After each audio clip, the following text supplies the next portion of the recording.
Your time was different from this. Lyris's marriage is also a business matter for our family. The star of the day, Lyris, was dressed in a pure white gown from a famous brand, radiating happiness at its peak. Seeing her, Grant stood up looking satisfied and drew everyone's attention. Everyone listen up. We want to celebrate Lyris and her wonderful fiancé Davion and give them a special gift from us. Ilara casually brought out a beautifully decorated wooden box. Lyris, congratulations on your marriage. As our family's pride, we are giving you our villa on Santa Catalina Island. A huge cheer and applause erupted and Lyris, with tears in her eyes, hugged Ilara. Grant took a heavy key from the box and placed it in Lyris's hand. At that moment, Davion, Lyris's fiancé standing beside her, stepped forward. Mother, father, thank you so much. And the revenue from the Riverside District Tower you mentioned the other day will also provide an excellent foundation for our new life. We genuinely appreciate it. The relatives murmured for a moment at his words. Of course, Davion, we're welcoming a capable businessman like you into our family. The assets are happy about it too. I felt the blood drain from my face. That was the very heart of the trust fund totaling $14.6 million left by my grandparents. And Grant had promised it to a man who was practically a stranger as if it were his own pocket money. Hearing that, I quietly whispered to Ilara, "Wait, what does this mean? When I got married a few years ago, it was just a dinner at an Italian restaurant in town and an $850 gift card." The opening line had been said by Ilara back then, shocking me. From there, everything moved rapidly. Let's have a grand moving party on Santa Catalina Island as soon as next weekend. We'll invite close friends and business partners and make it a big affair. At that suggestion, Lyris gushed with childlike excitement. That's perfect, Mom. We'll order catering from our usual place and get champagne by the dozen. The family's conversation began running wild. Unstoppable by anyone. That's right. The poolside at the villa is getting a bit old. Why don't we take this chance to renovate it with marble? Lyris said. And Ilara clapped her hands as if she had been waiting for this moment. What a great idea, Lyris. Actually, we have just the right source of funds. She lowered her voice, but still loud enough for everyone present to hear. The collection of antique coins that Grandpa left in his study. Let's have a professional appraise them and sell them. If we show them to an expert, they should fetch a considerable sum. With that money we can expand the pool. I couldn't believe what I was hearing. That coin collection was a treasure representing Grandpa's life gathered during his travels around the world. He had often told me while he was alive that each coin held a memory. But Lyris, oblivious to Grandpa's feelings, sparkled with excitement. Wonderful. Then can we buy a jet ski too? I want to ride it with Davion. Course. Grant nodded expansively this time, as if he were a king. Don't worry. The appraisal documents and provenance certificates for the coins are being kept securely in the bank's safe deposit box. I'll take care of it. Then he casually said something even more frightening. And Lyris, as for the gift tax on the villa, don't worry about that either. I've already told the accountant to pay it out of the trust's reserve funds. Diverting trust funds intended for future generations to pay for personal taxes is a clear illegal act. They saw the assets Grandpa left for future generations only as a convenient wallet to satisfy their own desires. I just silently listened as the family's reckless plan was spoken of as if it were already a fated plea. I recalled word for word the certified mail I had sent to Grant 3 months ago. It stated that the real estate portfolio worth a total of $14.6 million, including the Santa Catalina villa, would be fully transferred to me on my 30th birthday under the trust. It was a highly procedural and legally binding document prepared by my attorney. Grant, having received this letter directly from the postman, barged into my home that night in a rage. Marin, is this some kind of joke? What do you mean by hiring a lawyer against your own father? When I calmly said this is a legal process. Don't get emotional, Grant became even more furious. I don't want to hear any lectures from you. Then, ignoring my attempts to stop him, he tore the envelope containing that important certified mail to shreds right in front of me and threw it into the fireplace. Do you understand now? Your silly fantasies mean nothing to me. I was the only one in the family who was enjoying the party, who knew that it was my 30th birthday. While Lyris and Davion were talking dreamily about their life in the new vacation home, I was quietly staring at the screen of my smartphone under the table. The moment the digital clock changed from 11:59 to 12 o'clock, the first to react was my smartphone. The sender was the law firm acting as the trust administrator. Important official notice. Notification of the completion of formal transfer of trust management rights. Almost at the same time I opened that email, Grant's smartphone began to vibrate in his pocket. As I glanced at his face while he looked at the screen, I could see the color drain from it instantly. The email he received was also from the law firm. Important official notice regarding change of trust administrator. That brief sentence ruthlessly informed him that all his authority had been stripped away. What is this? Is this some kind of mistake? Grant muttered in disbelief. Just a few seconds later, Ilara's smartphone on the table began to chime with a notification. Displayed on it was an automatic alert from the real estate management company on Santa Catalina Island. Notice of security system update. The access codes for your villa have been automatically updated as of noon today due to a change in the master administrator. The old codes are now invalid. After reading that sentence, Ilara's cheerful smile completely disappeared. Honey, what does this mean? The code of the villa has changed on its own. He just alternated staring at his smartphone screen and my face as if he were looking at something incredulous. Ilara's anxious voice stopped the cheerful buzz in the solarium. Grant was pale and finally squeezed out his words. Marin, is it your work? Explain what the hell you mean. I quietly got up from my chair and declared clearly so that everyone there could hear it. I will tell you today at noon I am the sole and rightful administrator of the $14.6 million trust bequeathed by my grandparents. After a moment of silence, the whole room was filled with a roar that seemed to be beyond comprehension. I could hear the whispers of my relatives. Ilara approached me in a trembling voice. What are you talking about, Marin? We gave that villa to Lyris. In response to that hysterical voice, I calmly replied.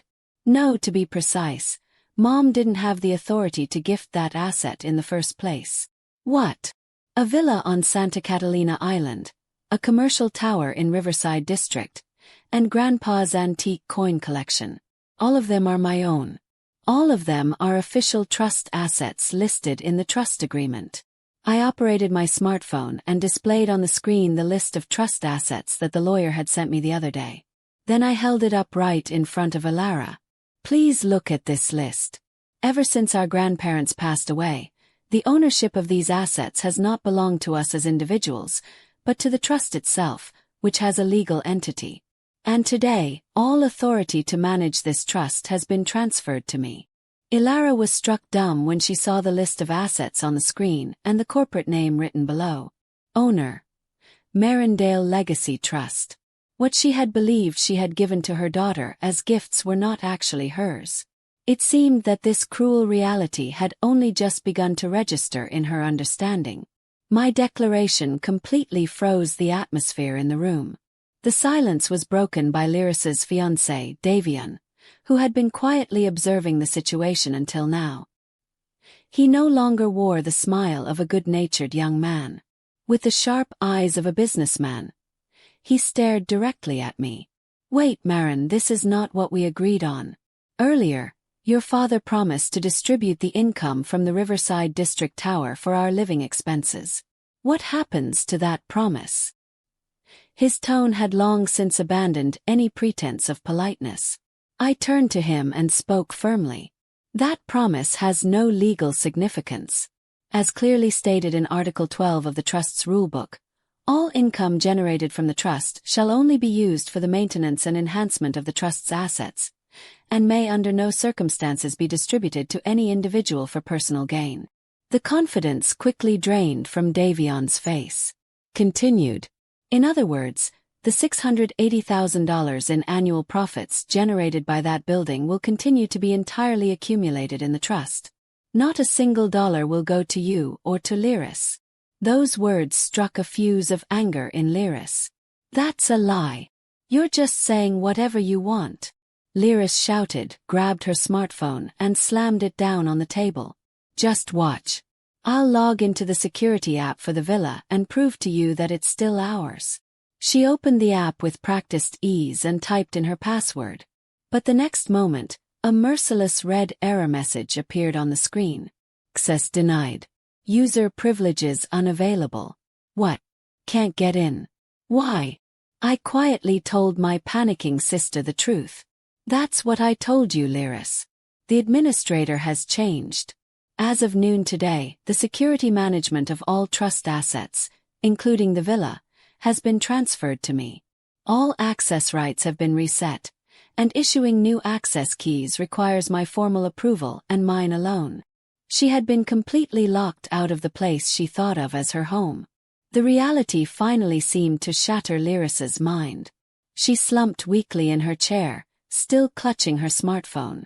As she stood speechless in shock, my own phone quietly signaled an incoming call.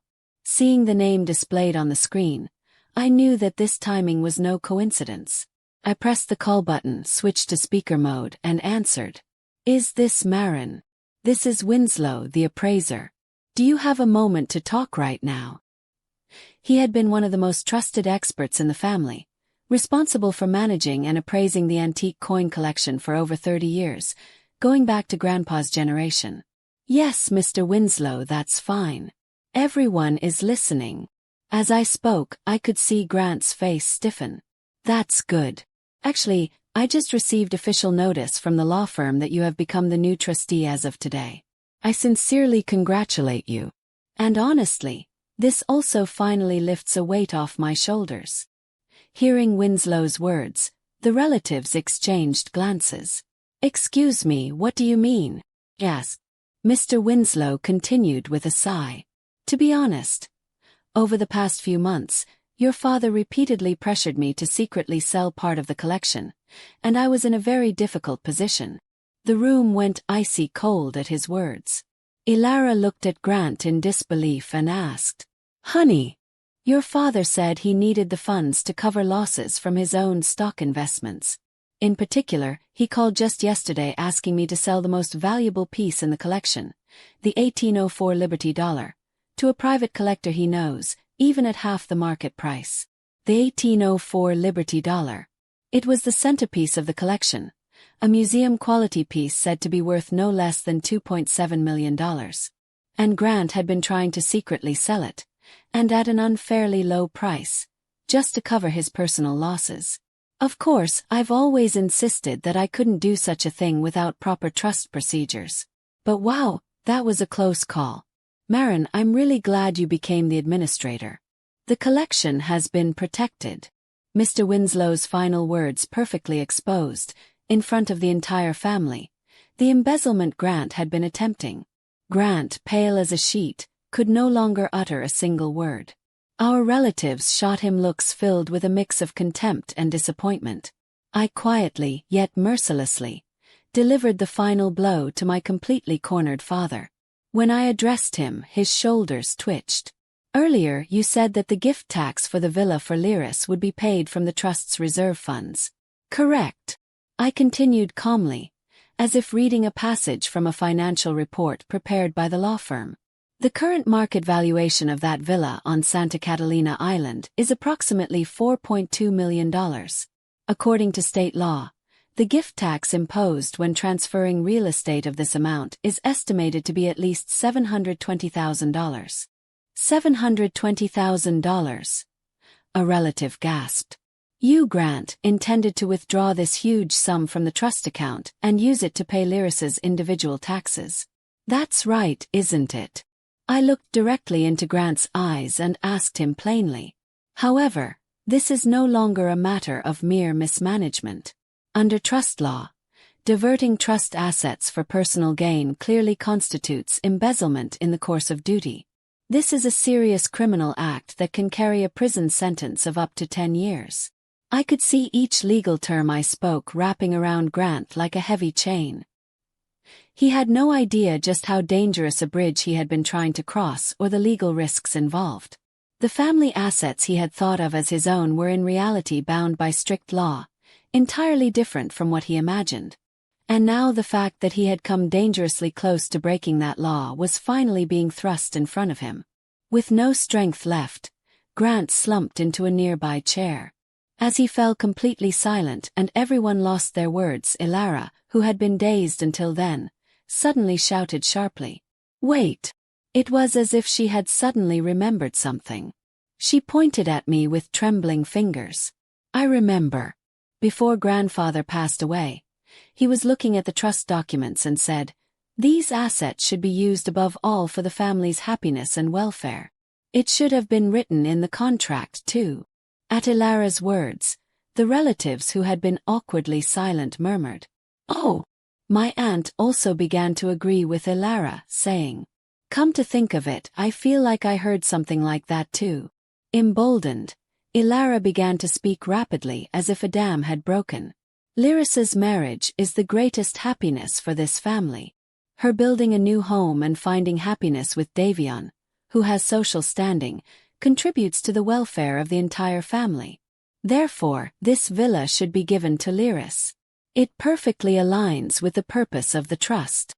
For a moment, the atmosphere almost swayed in Ilara's favor. But I remained completely unfazed. That clause certainly exists, but that's not the point here. I operated my smartphone, opened the PDF file of the trust agreement I had scanned in advance, and displayed the relevant page on the TV monitor so everyone could see it. There, just as Ilara had said, a sentence was highlighted. "However, the use of the assets shall be conducted in a manner that does not compromise the long-term value of the trust as a whole. And it is an absolute requirement that it be fair to all beneficiaries, including both current and future generations." I pointed to the monitor and began a calm explanation. Giving a $4.2 million villa, which accounts for more than one-third of the total assets, to a specific beneficiary, Lyris, for free. This is a serious injustice to the other beneficiaries, including myself and any children born in the future. This is a clear violation of the rules. I continued pressing the point. Furthermore, if the villa is gifted, we will permanently lose the annual rental income of about $112,000 that it could generate. This is an action that would obviously undermine the long-term value of the trust. That clause is an extremely important safeguard put in place to prevent situations like today, where assets are sold off based on emotional decisions. Faced with my perfect legal explanation, Ilara murmured helplessly, "No, that can't be," and collapsed on the spot. It was the moment when the last glimmer of hope was completely cut off by unassailable logic. As Grant remained completely silent and the sunroom filled with a heavy atmosphere, Lyris's fiancé Davion stood up, his face contorted with anger. He had now stopped acting like a member of this family and confronted Lyris, exposing his hostility openly. "Lyris, what on earth is going on? This isn't what we talked about." Lyris sobbed, answering in a faint, trembling voice. I didn't know it would turn out like this." "Didn't know doesn't cut it," Davion snapped. "Your father promised me a stable income from a commercial building. And that Santa Catalina villa, it's not just any house. If I put that up as collateral, I could have secured loans worth millions of dollars for new business investments." What came out of Davion's mouth wasn't words of love, but cold financial calculation. No expected income, no collateral value. And on top of that, your father is practically a criminal. Then Davion delivered the final blow. "Marrying into this family would be nothing but a stain on my career. I'm sorry, but I need to reconsider this marriage. No, let's call it off entirely." After saying that, he walked briskly out of the sunroom, not sparing anyone another glance. Lyris crumpled to the floor, covering her face, overwhelmed with the ultimate humiliation. Having her fiancé break off the engagement in front of her family for money. Seeing her daughter in such a pitiful state, Ilara finally snapped. She approached me with a crazed expression. "This is all your fault. You schemed all of this, didn't you? She grabbed my arm and shouted hysterically. "How could you do something so cruel? You ruined my daughter's happy marriage out of your jealousy, you devil." Her furious voice echoed through the room. "Because of you, Lyrissa's life is completely ruined." I quietly shook off Ilara's hand as she grabbed my arm. Then I looked straight into her tear-filled eyes and with just one sentence told her the truth. "It wasn't me who messed up Lyrissa's life. It's your own responsibility, and Lyrissa's, for choosing a man who can only judge things by money." At those words, Ilara gasped and stood frozen. Holding Lyris, who was sobbing after being abandoned by her fiancé, Ilara seemed unwilling to give up. She shouted again, almost in desperation. "What about the moving party next week? I've already sent invitations to close friends and executives at Davion's company. We can't cancel it now. If only that party could happen, maybe something could still be salvaged." Her desperation was evident. "The party is cancelled." At my concise words, Ilara looked entirely unbelieving. "Why? How am I supposed to explain this to the guests?" "Explain it however you like," I said calmly, "but physically holding the party is impossible." I explained the reason clearly and simply. "First of all, the house we were moving to isn't Lyrissa's. So it's obvious, isn't it?" That single statement became the final stake, signaling the end of all plans. The house they intended to give her did not belong to them. It belonged to the trust, and the trust belonged under my authority. It was a logic so simple and cruel that there was no room for argument. Ilara seemed no longer to have the strength to refute anything. The relatives, witnessing this devastating collapse of the family, stood frozen, unsure of what to do.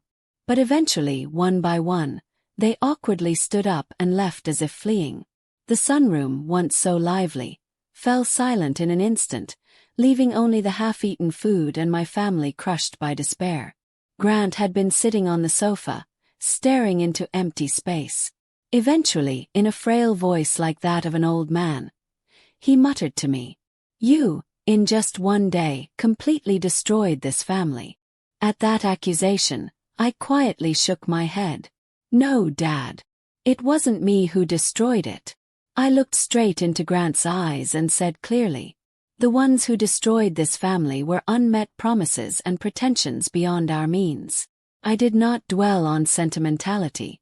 I pulled out my smartphone right there and called Mr. Winslow, the appraiser who had given me such excellent assistance earlier. "Mr. Winslow, it's Marin. Thank you so much for earlier." From the speakerphone, his calm voice came through. "No, I just did what was natural. So, is there anything else I can do for you?" "Yes. As the official trustee, your first task is to begin an immediate assessment of the current state of the antique coin collection, then conduct an urgent audit to ensure that all assets are properly secured. Starting as soon as tomorrow. The costs will be covered by the trust."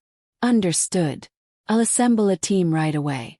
I think the collection has been waiting for a trustee like you, someone who can make quick and accurate decisions." I felt a slight sense of relief at Mr. Winslow's strong words. After hanging up, I began drafting a detailed email to our legal advisor. Subject: Urgent task request following trustee transition.